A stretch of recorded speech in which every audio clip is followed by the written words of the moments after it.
Hello mga palangga. So magandang umaga mula dito sa Amerika. So mabilisan lang 'to. So katatapos lang ng Senate hearing sa Committee on Foreign Relations kung saan mga kababayan ay kinontempt nga itong ambassador na si Marcus Lacanilao. Siya ay itinalagang ambassador on transactional crime ni Bangag. So ngayon, kung nakikita ninyo, hi Liz Vergara, Kristen Wilson, and Raimi, how are you? So ngayon, mga kababayan, bago tayo mag-vlog, okay, may mga pinakita, I think SMNI, SMNI, o di ba pang mga, balita, na, ayan, na nakikiusap, umano, si Rimulya na wag i-contempt o bawiin ang contempt o at I think this is between within in between doon sa hearing so nakiusap na wag i-contempt itong si Lacanilao sa kanyang pagsisinungaling. So nakikita niyo mga kababayan, pero alam naman natin na talagang dinukot at pinakidnap ng bangag na administrasyon ang Pangulong Duterte. I think ito yun, no, yung nakikiusap. Ayan, no, nakita niyo na to siguro. Ayan. Ayan yung video na nakikiusap si Rimulya. Okay? But anyway, alam niyo na yan. Nakikiusap na wag i-contempt itong si Lacanilao. Ngayon, mga kababayan, ang kapal na mukha ng mga buwaka ng Genemis na ito na nakikiusap, natatakot sa contempt, nakakontempt naman. If you compare dun sa pagkukontempt sa aming mga vloggers katulad ni Sas, ito ikakontempt talaga na lahat sila magkakasabwat. Kaya nga, buti na lang, Senator Bato at nanindigan ka. Sana durugin mo. Dapat nga lahat kinontempt mo na eh. Kayong dalawa ni Aimee. Kasi lahat sila sinungaling. Doon makakaganti ang taong bayan. Kinontempt nyo na lahat. Kitang-kita na nagtuturuan sila. Okay? Kung si Pangulong Duterte nga ay inihain nila sa banyaga, kinidnap ng gobyernong Bangag sa pakikipagsabuatan at utos ni Lisa Tanas siyang buwaka ng inang kidnapper na mag-asawang yan. Diba? Nakakagalit at dapat managot talaga itong gobyernong Bangag na ito. Dahil sabi nga binasa kanina ni Senator Alan Cayetano, 'di ba, na may karampatang kulong ang ginawa ni Torre dun sa partikular lang na anggulo na hindi niya pinayagang pumili ng doktor at hindi pinapasok si Inday Sara, 'di ba? Hindi niya hinayaan bigyan ng karapatan ng Pangulong Duterte at 'yon ang kung tama pagkatanda ko 4 na taong pagkakulong dun sa particular issue na yon na nilabag niya yung batas. Dahil sinasabi ni Cayetano na ang taong inaresto o dinitine ay pinapayagan, inaalaw ng batas. 'Di ba? Na magkaroon ng pagbisita o pagdalaw, ng immediate family member o doktor o pare, kung ano mga ministro. At na fact na paulit-ulit, sino yung nagsalita kanina? Yung former, I think, judge, okay, na nagsalita kanina na talagang, actually si Sas ang unang naglabas nito nung after ng pinadukot nila si Pangulong Duterte, sinasabing Article 59, di ba? Lagi sinasabi na yan ng lahat ng mga abogado, ng mga may alam diyan sa batas, na bawal talaga o talagang hindi talaga dapat nila ipinagkanulo ang Pangulong Duterte na hindi dumaan sa judicial competent court or proceeding sa Pilipinas. So doon mga kababayan, kitang-kita na nagsisinungaling talaga itong, lahat sila sinungaling, alam nyo na. Di ba? Pinakita nga yung audio doon na sinabi ni Torre na, ako, bigyan mo lang ako ng eroplano, ako bahala dyan. Di ba? Talagang i-ano niya si Pangulong Duterte. Kasi mga kababayan, sinabi ko na sa inyo ang expose ko na itong Lisa Tanas na ito at Bangag, okay, ay magkasabwat sila. Babalikan ko yung mensahe sa akin ng puting ahas natin. Alright? Okay. Ito ang ito mo, January 5, 2024. Nung sinend sa akin, okay, ng ating puting ahas, ang litrato nitong si Chantal Daniels or Daniels. Na kung saan pinost ko to nung time na, nung last month, pinost ko to, pati yung phone number, pinost ko. Inano lang, ni-report. Okay? So, understandably, kasi yung phone number nandoon. Okay, fine. Pero kasi public naman itong information na ito, pero syempre, talagang gusto nilang i-report tayo kapag katotohanan. So, January 5, mga kababayan, pakita ko lang yung information na itong sabwatan nila diyan na nagtuturoan sila, ang sabi ni nung Lakanilaw, 'di ba? Na kesyo ang na ano daw ang yung nagkataon na siya lang ang may passport doon o siya yung may visa, kaya siya yung sumama kay Pangulong Duterte. At nilagay doon sa what do you call it? Sa certification noong nandoon na sa ICC na siya ay representante ng Republic of the Philippines o ng government. Kaya nga tinanong doon ni Aimee at nila, but which specifically o particularly na naahensya ka ng gobyerno. 'Di ba? Kasi dapat may designation, which is, sabi niya, ayun, siya daw ay sa Interpol, pero hindi nakalagay doon sa dokumento. Ito yung mga mali, ito summary lang to. Ito yung malinaw na talagang tinarantado nila, dinoktor nila yung batas para lang ialay ang Pangulong Duterte. Dahil ito ay utos ni Lisa Tanas at ni Bangag. At tong mga nakita ninyo ay mga kasabwat lamang, sila ay magkakasabwat lahat. Okay, here we go. Ito yung pinakita ko sa inyo, itong message sa atin ng puting ahas. Tignan nyo, January 5. Okay? Ang sabi dito, January 5, sinend sa akin dahil nag-comment na hindi daw nila papapasukin yung DOJ, di ba? Sila Clavano, yan ang spokesperson ni Remulla, na hindi daw nila papasukin itong ICC. Kaya nga sabi ng ating puting ahas, Clavano is lying through his teeth. Nakipag-meeting na nga yung dalawang taga-ICC na si Chantal Daniels at Cora Frank Jordan kay Congressman Benny Abante. Naalala niyo yung mga expose natin? At isang napakataas na opisyal ng gobyerno last December 2023. Yan yung message. Alright? Okay, sorry. Ay malabo. But anyway, na-post ko na to, so ibabasahin ko na lang. Then, pero ito yung picture niya eh. Ayan, ayan yung picture. So ngayon, mga kababayan, ito. Okay, that's January 5. Sabi sa akin dito ng puting ahas, Miss Maharlika, pwede mo hamunin si Boying at si Clavano at yung spokes ng Bureau of Immigration to check their records kung kailan pumasok dito sa Pilipinas yung mga yan. Sure, last December nandito sila, baka kaya may denial, nararamdaman talaga nila na na may gagalaw sa mga kampo, parang ganon ang sabi dito. Ngayon, I challenge Senator Bato and Aimee Marcos. Well, I will say, isisend ko to sa inyo. Okay? Isisend ko to na itong message na ito, January 5, 2024, na binigay sa akin ng informante natin o yung puting ahas natin na pinapasok ni Clavano, pinapasok ni Remulla at nakipag-usap kay Abanting, gunggong dyan, lahat sila gunggong, at nakipagsabuatan sila kay kay Cora Frank Jordan at kay Chantal Daniels. Kasi mache-check yan sa Bureau of Immigration. Okay? Yan yun mga kababayan. Ang sinasabi ko sa inyo, andyan pa yung kanilang telephone number. I hope na-capture nyo, na pinost ko yun sa Boljakan. Sabi ganon ng ating ng informante sa loob mismo ng DOJ.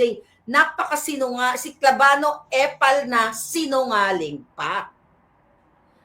Alright, naglilihis ng gulong ang administrasyon. Sabi niya ganon, nayayanig sila. Ang sabi nito, pero wala pa naman kumikilos. Alright? Sabi nga nito, kaya sinend sa atin tong picture na to. Maliban pa dyan, mga kababayan, ito pa. Ito. Dali, tignan yung message. Okay. Naalala ninyo?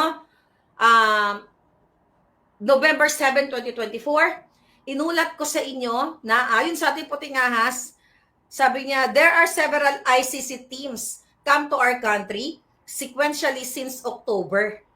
Okay? Maliban pa doon sa January of 2024 na panibagong ibang personalidad na naman, babasahin ko mga pangalan nila, sequentially since October, one of the investigators named William Rosato is in our country right now. He stays at Raffles Hotel since 29 of October with an American interpreter named Maya Bracken. Another investigator I know named Glenn Cala who just left our country. Sinend sa akin yung 3 pasaporte nito. Nasa akin. Pinakita ko sa inyo pero hindi na natin pwedeng may pakita lahat ng information kasi private yon. Okay, papatake down nila yon. Sabi ganon, it's speaker, okay, Romualdez, an Elizalde's assistant making arrangement, sabi ng ating puting ahas for those members. Once the member arrived, they were put up to 5-star hotel, Raffles Presidential Suites, and frequently went to high-end Hotel Midas for meetings with particular persons in Midas, where they used as workplace. The hotel reserved several presidential suites, sunset room, and an additional room for transitions and breaks. Their accommodation is of highest standard with 5 to 6 securities, 4 to 5 drivers stand by all day. When the member are free from work, they just hang around and went shopping accompanied by around dito. Saan na yun? When the members are free from work, they just hang around and went shopping accompanied by Filipino escorts, and their expenses are all charged to these escorts. I even heard, ito, I think binanggit to ha, tama ba? Binanggit yata ni Amy Marcos to doon sa hearing kanina. I even heard that ICC members urinated in the neighborhood of House Speaker Martin Romualdez villa, which caused neighbors' complaints. Siguro nakarating na kay Amy, pero you know, sabi dito, they have very strict rules on using digital services there. And it's impossible, ito pala yung sagot niya sa akin. Sabi niya, ma'am, it's impossible to taking photos or videos kasi nanghihingi ako sa kanya ng photos and videos.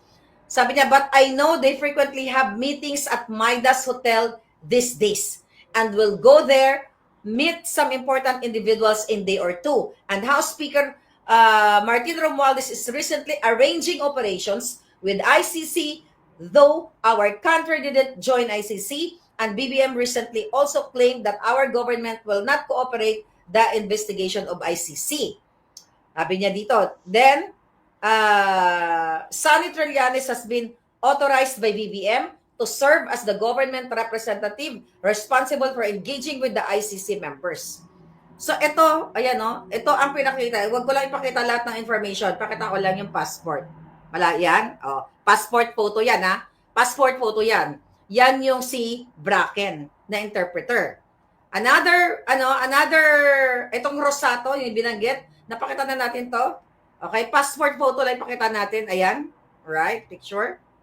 Para mapatunayan ko sa inyo. Ito pang isa, itong binanggit niya si Glenn Roderick Thomas na taga-ICC. Ito yung mga taga-ICC na pumasok at according to our source, nakipagsabuatan sa gobyerno ni Bangag. So kanina, mga kababayan, sa mga hearing na yan, alam natin na sila ay nagsasabuatan talaga at nagsisinungaling. Imagine mo, tinatanong itong sila kanila kung sino ang nag-utos sa si Torre, kung sino ang nagbigay ng order sa kanya para arestuhin ang Pangulong Duterte. 'Di ba? Ano ang sabi niya? Si Marbil. Ano sabi ni Marbil? Hindi siya pinasa doon sa Philippine Center PTCP na tinatawag na Philippine Center Transactional Crime. Okay? I forgot the name. But anyway, nagpapasahan sila. Tapos sinasalo naman ni Remulla yung mga kasinungalingan nitong Lacanilao. Mga kababayan, mga palangga, kitang-kita nyo na. Alright? Na itong mga ginagawa, mga kababayan, ang ginagawa nila ay puro kasinungalingan. Well, matutuwa ba tayo kay Amy Marcos? Okay? Wala na siya magawa. Siguro kaya kailangan niyang gawin dahil eleksyon. Pero alam na alam ni Amy Marcos ang katarantaduhan ng kapatid niyang adik. alam ni Amy Marcos na ito ay kagagawa ng pinsan niyang si Romualdez. Alam na alam niya na ito ay kagagawa ni Lisa Tanas at yung mga nakaharap niya, mga buwaka ng ina doon, ay mga asong julul lamang. Okay? Sabi ni Grace Sagard, yung anak ni Remulla na nahuli, di ba? Napakawalan. Yan, we know that already. Tapos ngayon, makikiusap, itong buwaka ng Genemes na Remulla sila, kayo, I don't know, I hope ikulong talaga nila yon doon. Di ba? Makontempt talaga. At I believe kakasuhan lahat itong mga to. May panahon ang lahat ng kababuyan ninyo. Nakikiusap na wag ikulong sila Kanilaw. Bakit nakikiusap si Remulla? Bakit sila nagtatanggulan? Pinagtatanggol nila yung isa't isa kasi magkakasabwat sila. Kasi kung meron silang individual function as a government official, di ba?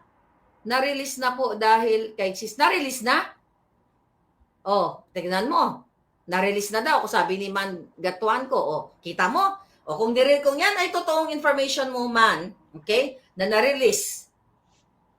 On the refuse daw. O kita mo, ni Escudero. Sino ba si Escudero?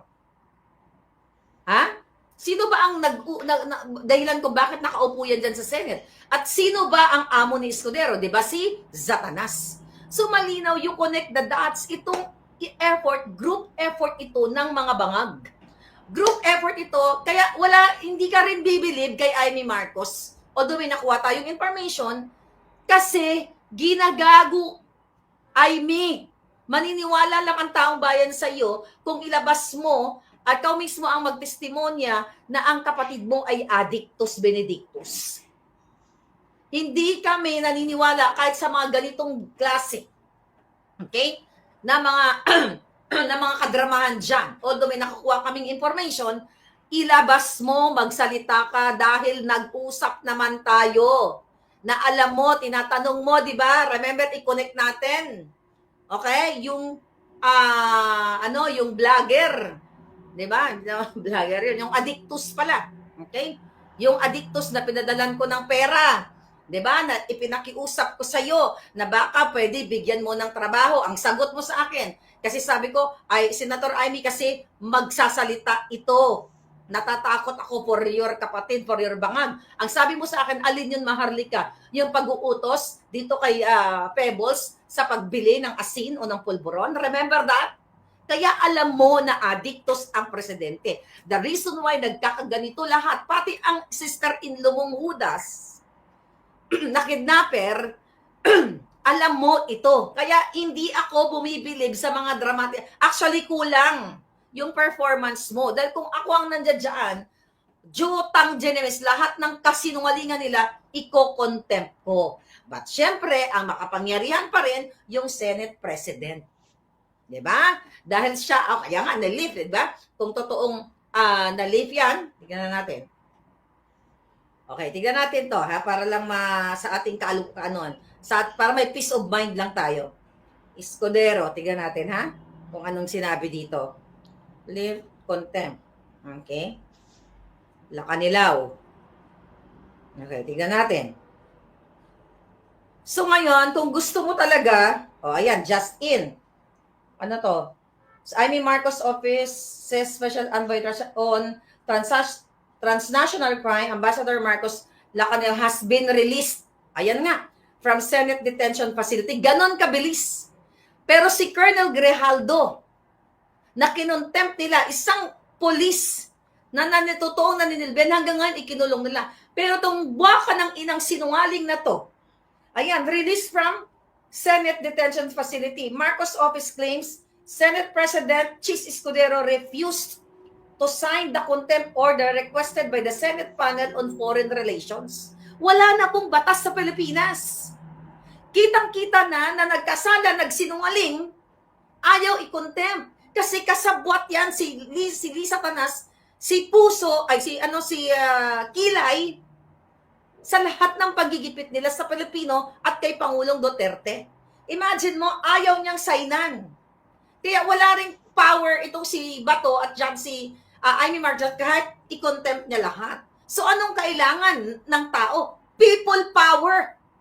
Peaceful people power ang kailangan nyo. Kayong mga military at police na nanindigan para sa Pilipino, kailangan yung manindigan at magsalita.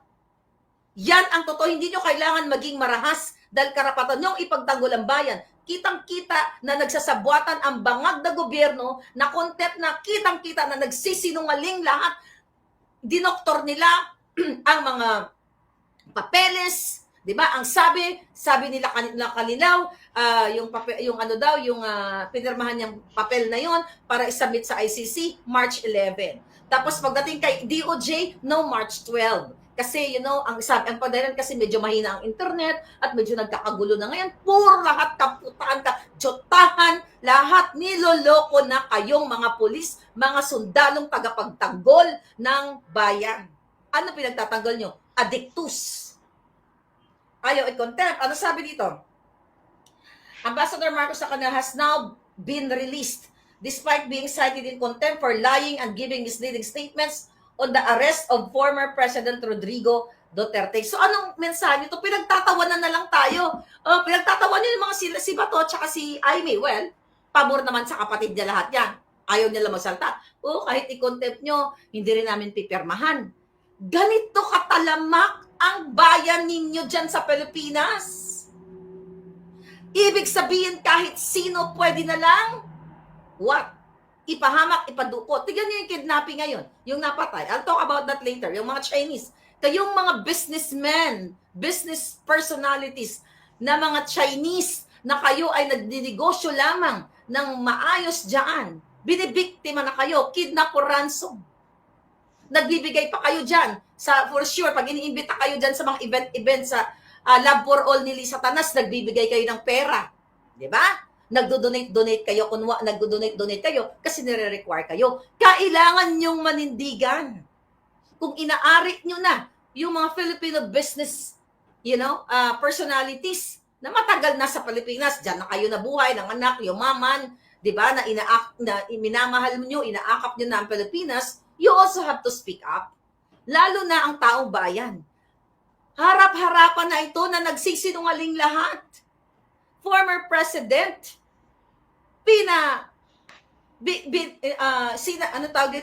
ipinagkanulo, etong contempt, ayaw permahan, putang ina mo, iskoderong kilay kang hinayupa ka.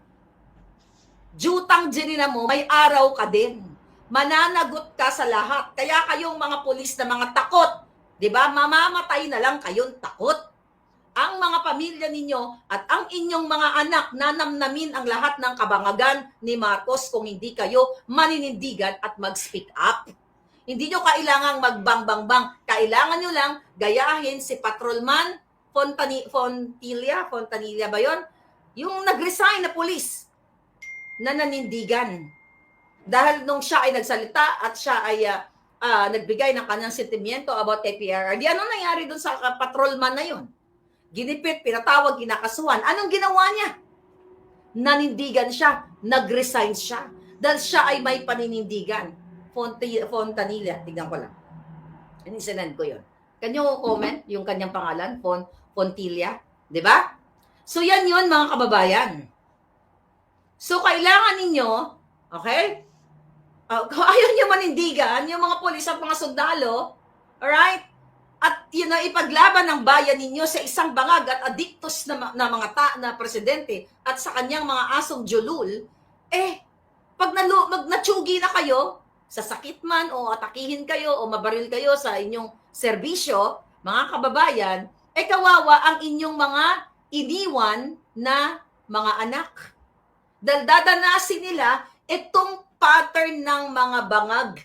Kitang-kita na mga kababayan, ang ginagawa, matagal nang kitang-kita, in-expose ko na ito ang pagpasok ng ICC personnel, di ba, yung mga nabanggit natin pangalan, pakipagsabuatan ng DOJ, ni Clavano, lahat, and everything. Pero ngayon, lahat yun lumabas na, saan? Ngayon nakikita nyo na.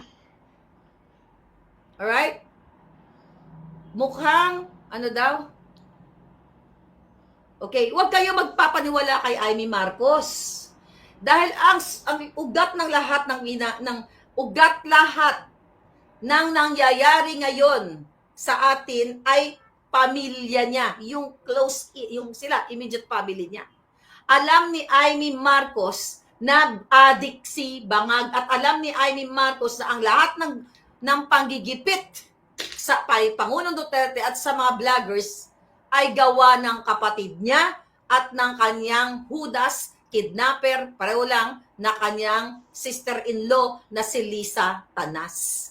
Kung mahal ni Amy ang bayan na sinasabi niya, kung totoong concern siya sa kay Pangulong Duterte, kung totoong gusto niyang panagutin itong mga hinayupak na to, nasa mga kamay niya na isiwalat na ang kapatid niya ay isang malalang addictus benedictus na dinudugo na yung bunganga kahapon dyan sa araw ng kagitingan noong 2024, kita-kita ang pulburon, ayaw pa rin magsalta. Sana na nga lang, bigla na lang bumulagta si Bangag dahil na-over na para makabayad na siya sa mga utang niya sa taong bayan. Di ba? Alam na lahat ng tao. Yes, sabi ni Jenny Victor, dramatista si Amy. It's all BS. Okay? Pinapakita lang yan, kung titignan ninyo, na kunwari siya ay what? Concern, kailangan mapanagot si Torre, ganito, ganyan, para makita kung sino ang mga may sala, na nakita natin yung mga dokumento, di ba? At yung mga kanilang reasoning. Pero anong ginagawa? O kinontempt nyo? May nagawa ba siya dahil hindi pinirmahan ni Chis Escudero? So anong gagawin mo ngayon, Amy? Hanggang nga na lang. Magay, naku, ang ading ko, naku, napapalibutan ng demonyo. Mga ganon. Naku, ganyan-ganyan. Alam mo kung sinong demonyo, kung gaano ka demonyo yung kapatid mo. Hindi yung napapalibutan siya. Kaya mga kababayan, okay? Sabi ni Iris Salandra, huwag kayong maniwala. Okay, kay Amy. Sabi ni Ayan, under control na tayo sa mga komunista dahil ang ICC komunista din yan. Kaya nga, kaya kailangan talaga ninyong wala na nga kayong kakampi, kundi Pilipino na lang, taong bayan, boses na lang.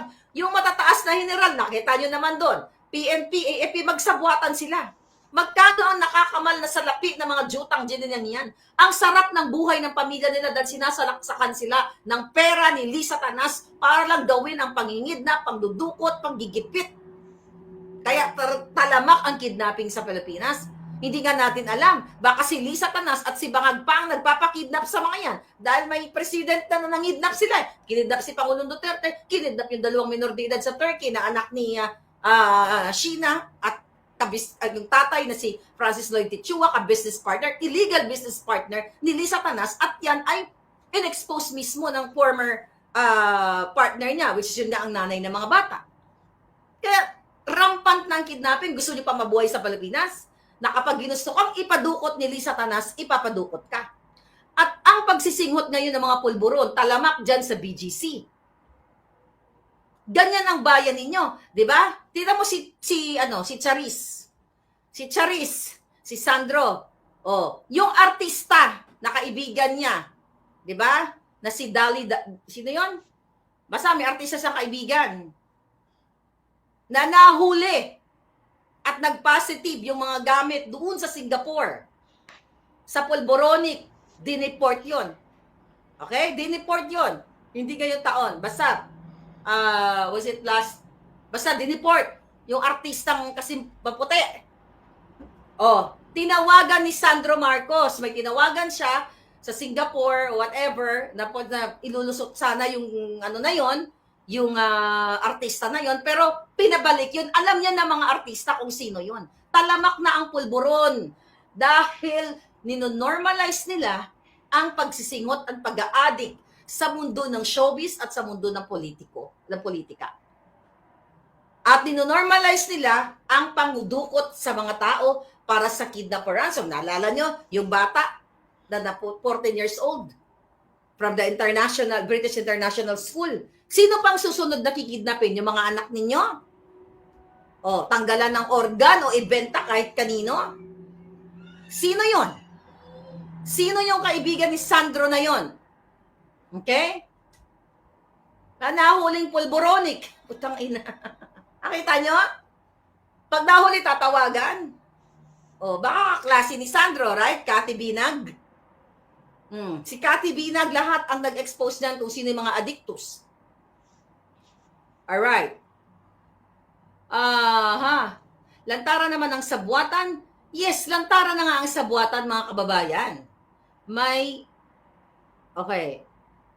sinabi, Mafia Administration, sabi ni BC Bis. Sabi ni, Bokya daw, sino? Wala na yung contempt. Yun na nga, sabi na natin kanina, wala na yung contempt. So, mga kababayan, okay? Huwag kayong, maniwala kay Amy Mapanlin lang yan. Huwag, oh my God. Papaniwalaan niyo pa ba yan? Teka, may puting ahas. Okay, tignan natin to. Lahat iyon kadramahan. Ano to? Who is this? Okay. Sino to? Kaya, may pinsinad sa akin na picture ni Lisa Tanas.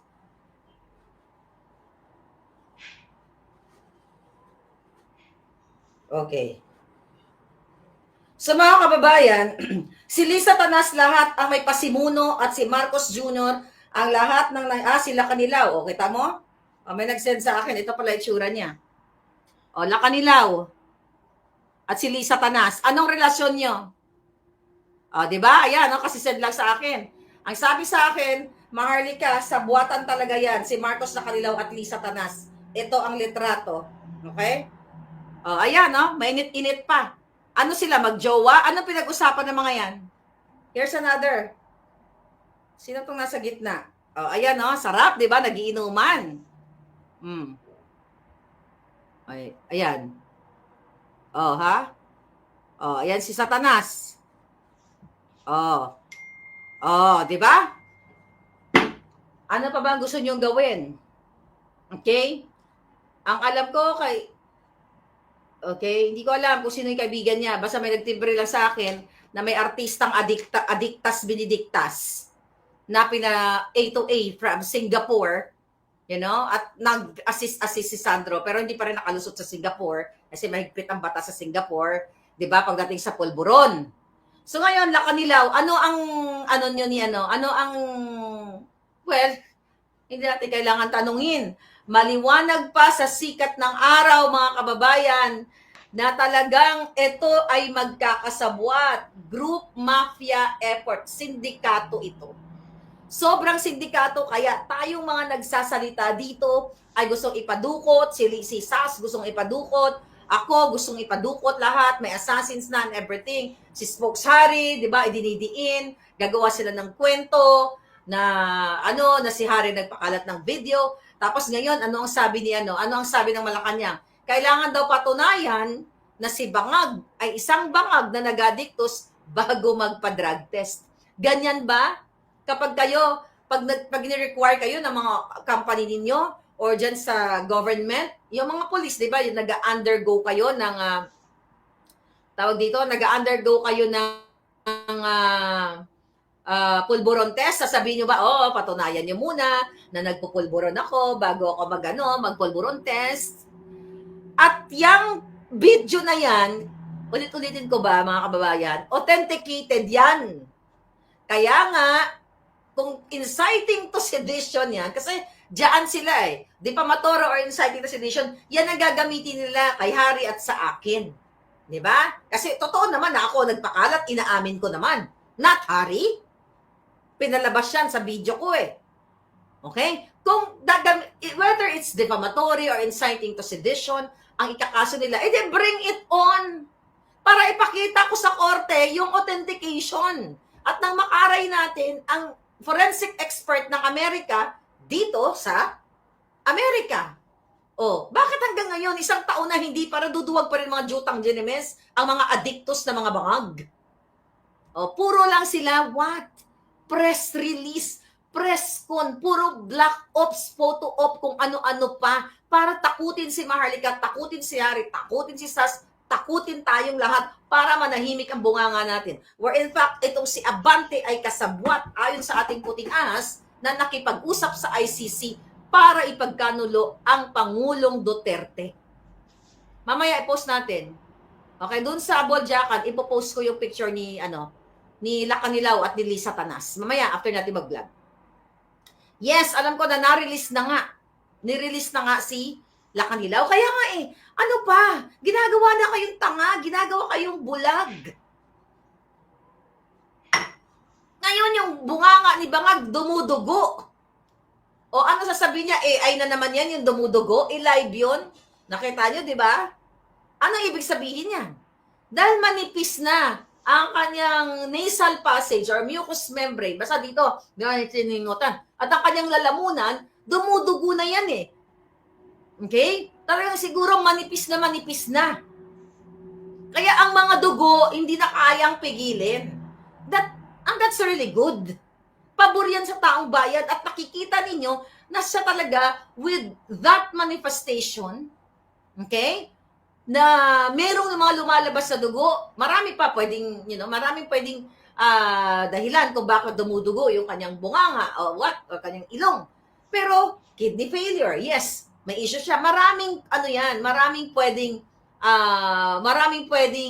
dahilan. Pero malinaw yan na sa sobrang singhot niya, okay?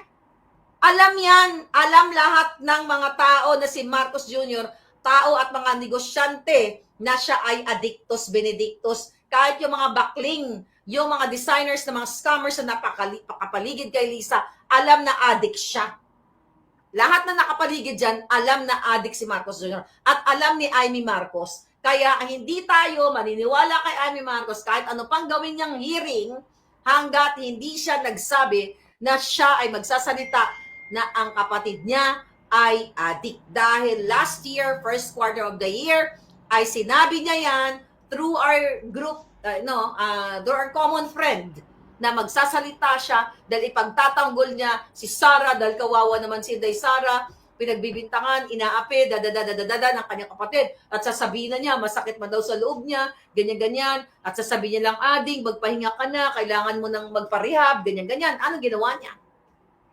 Diba? Kaya hindi yan para sa Pilipino. Okay? Ayaw nga pa-hair follicle test ni Bangag. O, dahil sabi ng syunga niyang, ngak-ngakera, na parang may saltik din dyan. Ano ang sabi? Kailangan muna patunayan na siya ay nagpupulburan. Hindi pa ba patunay? Tapos sinasabi nila na face swap daw yung video ni Bangag. Mga julul. Kung alam niyo ang face swap niyan, kung totoo ang sinasabi ninyo na yan ay peke, matagal niyo na akong kinasuhan. Kaso takot kayo. Bring it on. Kasuhan niyo kami ni Harry. Dahil si Harry, kinakasuhan niyo naman Nakasuhan niyo ako to na ang dami niyo mga kinakaso-kaso. Di ba? Kasuhan nyo para magkaalaman tayo kung talagang bangag si Bangag. Kahit hindi pa kayo magkaso, malinaw pa sa sikat ng araw, na yung una sabi, yung video daw, Chinese daw yun, or Korean. Ano yun? Maghanap pa ako, punta ko sa Korea, tsaka sa China, maghanap nga ako dito ng kamukha ni Bangag. Tapos utusan ko, pwede ba suminghot ka? Para gamitin ko sa picture, sa video ko. Ganon po ginagawa kayong tanga. Authenticated yang video. Ilang beses ko nang sinabi sa inyo yan. Kaya ang resulta ng kabangagan ay ang mga kidnapping at ang pagdukot kay Pangulong Duterte at sa 2 minor de edad na bata na ngayon ay nagsasuffer ng mental challenge dahil nailayo sa kanilang ina at hindi hinahayaan ng kanilang tatay na kausapin ang kanyang nanay. Dahil what? Ang gusto pauwiin si distressed mother para ano? Para gorgorin nyo. Ay nag-grant ang asylum nun. So ngayon, mga palangga, okay. Sabi ni Cosmeo, alam na Madam Harlika, dili na makalikay to cover up Lisa Tanas. Yun na nga, tanga na lang, dugyot na lang, polboronic na lang, o bayad na lang ang nagpapaniwala sa gobyernong ito. Kitang-kita nyo na, imagine nyo kayong mga abogado, kayong mga nasa Korte Suprema, kayong na mga nasa Korte, lahat kayo ng mga abogado. Dapat lahat ng abogado sa Pilipinas manindigan. Dahil tinarantado nila yung batas. Anong ituturo nyo sa inyong mga estudyante o sa inyong mga anak kung mag-aaboga siya? Na okay lang yung ginawa ni Torre na nilabag ang batas, okay lang ginawa nila kanila, okay lang ginawa ng DOJ Boying na, sumasabit na sa kamatayan, tapos, ayaw pa rin matyogi. Okay lang ang ginawa ni John Vic Remulla na sambuatan nila. Yan ba ang ituturo ninyo sa mga sa mga estudyante ninyo kung may mga law professors dito? Wala nang batas sa Pilipinas na maayos. Anong ginawa kay Pangulong Duterte? Talagang mga kababayan, paulit-ulit tayo, pero talagang ang gobyernong ito ay dapat nang managot sa lahat ng mga kasalanan nila. Yang hinayupak na eskuderong kilay na yan. Okay? Dapat managot yung jutang jininang yan. Mananagot kang hinayupak ka, kayong lahat. Tandaan ninyo, kukunin kayo lahat ng alikabok. Lalamunin kayo ng alikabok at magbabayad kayo. Okay. Anong masasabi mo kay Dennis Padilla? Hiya mo na yon, di tayo showbiz ngayon. Ano yan? Huwag na natin silang pakialaman. Ang pakialaman natin, si Lisa Canas at si Bangag. Ang pakialaman natin, mga kababayan, itong mga sinungaling na nagpapahirap sa inyo, araw-araw, nagpapahirap sa buhay nyo, dyan sa airport, sa pagbili nyo ng bigas na hindi nyo na kayang bumili ng maayos o matinong bigas, na hindi nyo na nga makain pag walang ulam, yung taas ng kuryente, ng tubig, krimen, ano pa? Ano gagawin nyo? Tatanga na lang kayo? Ay ba, ewan ko sa inyo, mga palangga. Judas Escudero. Sabi ni Palangga. Okay. Ang sabi nito, sabi ng Bangag, okay, gurgurin mo ako, Marlica, then as you wish, ginurgur kita.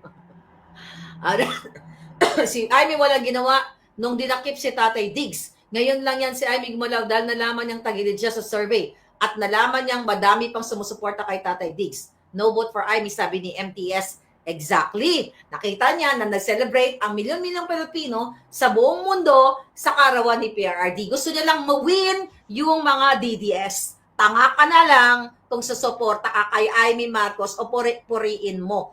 Para sa akin, huwag kayong magpapaniwala dahil si Amy ang punot dulo rin ng kahirapan ninyo. Nakinabang sila sa mga pagnanakaw. Tapos nagtiwala-tiwala tayo. Tangina, wala nga balls doon eh. Hindi ganyan. Alam mo na nagsisinungaling. Tapos pagsasalita.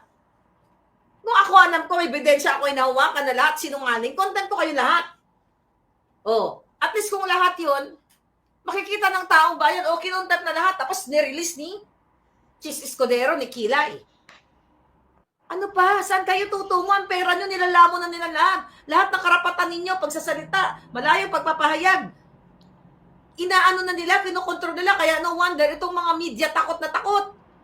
Okay, yung mga reporter takot na takot kasi yung kanilang mga amo dyan sa media ay nakikipagsabuatan kasi hindi sila for estate, hindi sila for check and balance. They are for business. So habang sila ay nakikipagsabuatan kay Lisa Canas at pumapayag na i-area ang lahat ng mga kajotahan ng bangag na administrasyon, kumikita at tuloy-tuloy ang kanilang negosyo. Kaya tinatarget tayo kasi mas marami pa tayong engagement. Ang mga vloggers, mas marami pang engagement dito sa mga media na ito. Kaya sila galit na galit. Tapos pinagbibintangan tayo na fake news. Jutang na lahat ng, halos lahat ng media na kumuha ng balita doon sa self-confessed addictus na binigyan ko ng pera. Diba? Dahil naawa ako. Dahil tagutom. Tag-addict. Sabi nga nung friend ko, tinawagan ako, baka naman yung binigay mo pag singhot yon. Sabi niya kasi, minsan, manak, palambing, kailangan ko ng gamot kasi matanda na ako. Alam niyo naman ako. Hindi katangahan yun. Yung pagbigay ko ng pera, hindi katangahan. Dahil yun yung nararamdaman ko, naawa ako sa isang tao. Kung niloko niya ako, which is niloko nga niya ako, it's not my problem. Pinagkakatiwalaan ng media at naging forensic expert na. At pinaniwalaan na fake daw yung video. Ganon ka bobo ang media nyo. Ganon sila katanga sa ngalan ng salapi. Ganon sila na ititwist nila ang kanilang mga kasinungalingan at na hindi nila pinapractice ang kanilang propesyon sa tamang pagpapahayag. Nagmumukha na silang tanga. Pero tira pa rin ang tira dahil takot kay Lisa Canas na ipasara ang mga negosyo, bawian ng prangkisa, o ipadukot sila kay Torre, kung ano pa man. Yan, mga kababayan, ang sitwasyon sa Pilipinas na matagal ko nang pag-upo pa lang ni Bangag noong August 2022 ay nilabanan ko at inilabas ko lahat ng smuggling, lahat, drug, kung ano-ano pang mga pagkawat nila. Okay? Now, maniwala lang ako kung si Bangag niyang kapatid ihain niya na ma-impeach. Yun na nga mga kababayan, hindi tayo maniniwala kay Amy kahit ano pang mga hearing dyan. Kadyutahan yan. Kung ako, di ba, nasa posisyon niya, na alam ko na yung kapatid ko ay sinisiran, nabuti sana kung si Bangag ay umuupo lang sa isang kwarto, sumisingot-singot lang, just a private person, wala tayong pakialam dyan. Pero habang sumisingot siya, lumulubog ang taong bayan sa kahirapan. May napapatay, may nakikidnap, may nagugurgur. Diba? Yan ang katotohanan. Ngayon, ayaw niyang squeal ang kanyang kapatid. Ginago lang lahat tayo dun sa mga pelikula na yun, made in Malacanang. Actually, twisted yun. Diba? Twisted yung mga story lahat doon. Ginago lahat tayo. Pero, at least ngayon, nakita nyo na kung gaano ka demonyo talaga ang mga Marcos, Araneta, lahat sila. Ayuda, ano yan? Yeah, alam nyo na yan, mga ayuda na yan. North Korea na ang Pinas, sabi ni Palangga. Alright? Nag-positive daw si Lisa Tanas, sabi ni Dean Chase. Hi, Dean! Sabi ni Senator, nakausap ko na yan si Dean. Mag-uusap kami, magkikita kami very soon. We'll talk about that later. Okay? History repeat itself.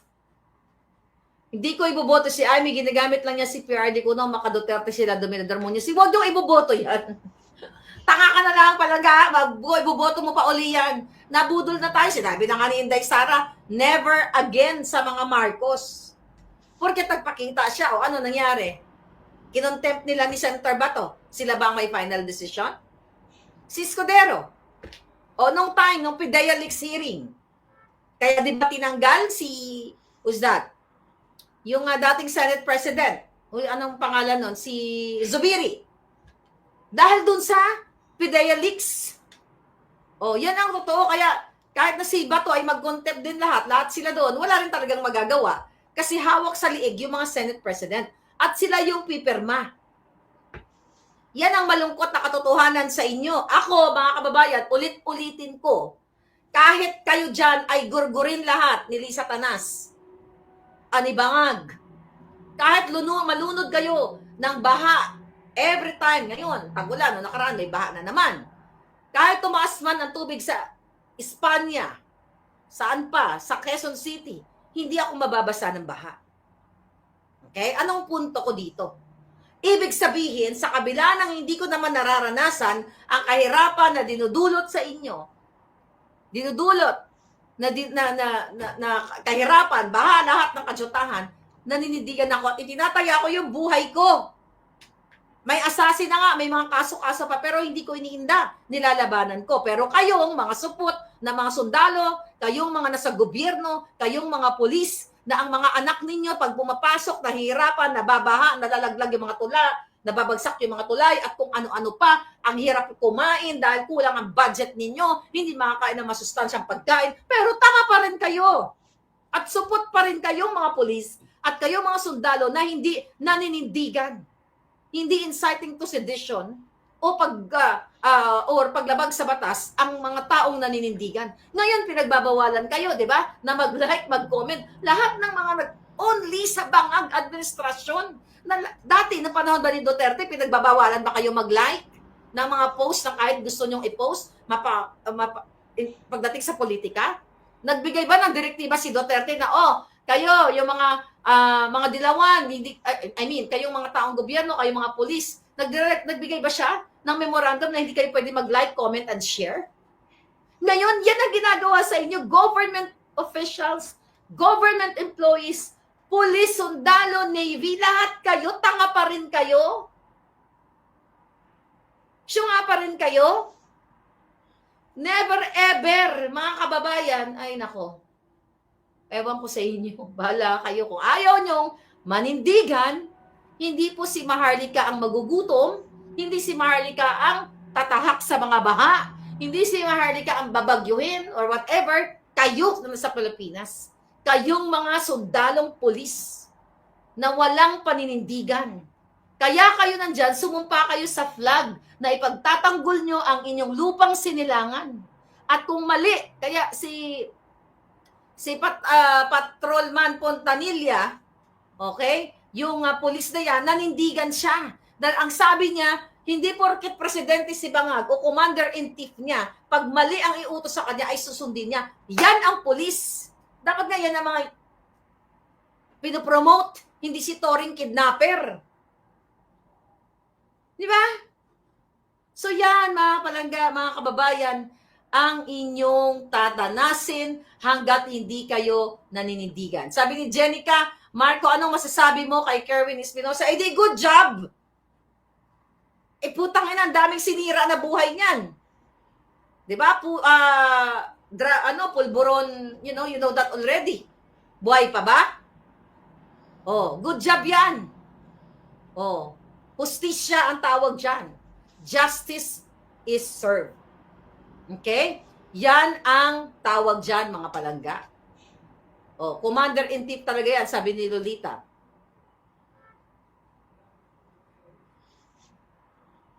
Okay, ay mga tanong-tanong niyo sa akin, alright, about sa Trojan horse.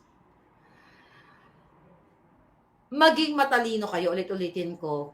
Kapag nakakita kayo na pinupuri si Amy, far out na yan. Pwede mong sabihin, okay, pwede kong sabihin na, okay, maganda yung ginawa ni Amy doon, na nakita natin. Sinabi ko naman, maganda yung nagawa niya, in terms of that, yung mga papel-papeles na pinakita niya doon sa Senate hearing, nahubaran nila ni Bato, yung mga sinungaling. Pati ibig sabihin yan, ay maniniwala na tayo. Alam mo na, drama. Diba? Madali lang sila mag-drama. O sige, mag-drama tayo Kunyari, paniwalain natin itong mga DDS na tayo ay pabor kay Pangulong Duterte. Ilabas natin. Total, pag kinontempt ka naman, hindi naman pipirmahan ni Kilay Eh di, wala din. Para lang makuha ko yung simpatya. Sabi ko nga, paniwalaan nyo lang si Amy pag siya mismo nagsabi na ang kapatid niya ay Addictus Benedictus. Never again sa mga bangag. Kasi hodang vlogger man yan, DDS man yan, it's not about DDS vlogger. Kasi ako lahat, binuboljak ko. Remember that? Panahon ni Pangulong Duterte, may mga binuboljak ko. This is not about DDS vlogger. It just so happened na tayo ay nababansagan ng DDS vlogger, which is Duterte supporters naman talaga tayo. Ako naman, admittedly, para sa katotohanan, para sa bayan, at para sa Duterte. Why? Explain ko ulit. Dahil sa mga ginawang kabutihan ni Pangulong Duterte, hindi ko pwedeng i-deny na I am not a Duterte supporter. I am just for Filipino people, for Filipino. I am a Duterte supporter. I am for Filipino. I am for the truth. Yan, tatlong yan. Kaya kung sino man yung kisiyodang pumupuri kay Amy, putang ina. Huwag ka magpapaniwala. Ang sabihin mo, maniwala lang tayo kay Amy kapag sinabi niya sa kanyang kapatid, mag-announce siya dyan publicly, magpa-press con siya, tawagin niya ang international media, I'm sorry, naglay ako sa inyo, I have to tell the truth dahil kawawa na ang bayan namin, ang kapatid ko po is not fit anymore to run the government dahil siya ay talamak na Addictus Benedictus, kawatan, and everything, pareho lang sila. Kidnapper. My God. So don't ever believe kung sino man yan. The moment na pinagtatanggol si Amy, ako sinasabi ko, okay, ginawa niya, pero don't trust, darling. Don't ever trust. Bakit? Bakit ako? Duterte, ano ba yung DDS? Duterte diehard supporter, di ba ang ibig sabihin yan? Bakit ba nagkaroon ng Duterte diehard supporter, by the way? I don't know kung sino nag-coin, ng DDS na yan, di ba? Pero ang punto de vista dito, mga kababayan, 1 minute. Ang punto de vista dito, mga kababayan, okay, ay kaya ka sumuporta kay Duterte dahil binigyan ka ng kaalwanan ng buhay mo nung siya ay namumuno, binigyan ka ng maayos na airport na walang nangingikil, tinakot na tuliin ang mga negosyanteng tax evader at binayad yung mga taxes kaya nagkaroon tayo ng infrastruktura. Yan kaya ka Duterte supporter. At ang ano niyan, ang catch niyan, para ka sa Pilipino. Ba't ang ginawa ba ni Duterte? Para ba yun sa mga sa mga bangag? Para yun sa Pilipino. Kaya nga yung mga bangag galit na galit sa kanya, ang mga NPA galit na galit sa kanya kasi dinurog niya yung mga ito nung panahon niya.